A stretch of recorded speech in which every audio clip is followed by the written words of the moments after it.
The White House said Moscow's decision marked a further deterioration in the relationship. Russia's response was not unanticipated, and the United States will deal with it, the White House said in a statement without elaborating. The State Department, however, indicated earlier that the United States could retaliate for Russia's regrettable, unwarranted action, raising the possibility that the crisis could intensify. Britain has blamed Russia for the poisoning, and has been backed up by dozens of Western countries which have ordered Russian diplomats to leave.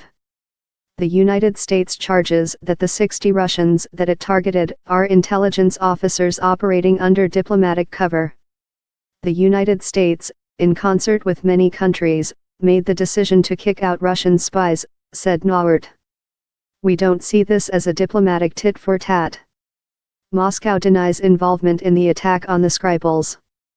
At a meeting with Deputy Foreign Minister Sergei Ryabkov, Huntsman was also told that the U.S. consulate in St. Petersburg would be closed, a like-for-like retaliation for the U.S. closure of Russia's consulate in the U.S. city of Seattle.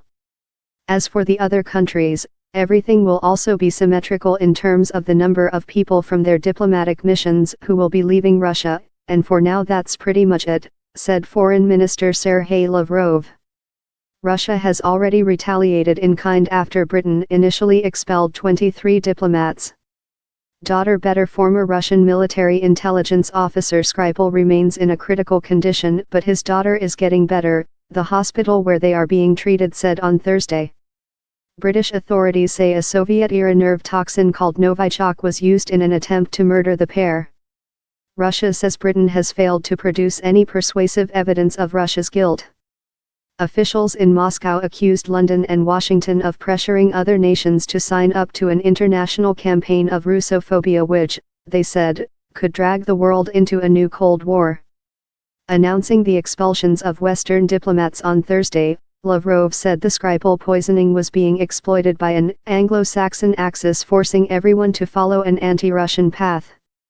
British counter-terrorism police said they believed the military-grade nerve agent that poisoned the Skripals had been left on the front door of Sergei Skripal's home, on a quiet street in Salisbury, southern England.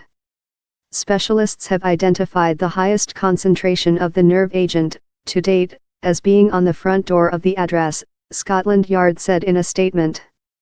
Police said they had placed a cordon around a children's play area near the Skripals' house as a precaution. Christine Blanchard, medical director for Salisbury District Hospital, where the two victims are being treated, said in a statement that Yulia Skripal's condition had improved after 3 weeks in a critical condition. She has responded well to treatment but continues to receive expert clinical care 24 hours a day, said Blanchard.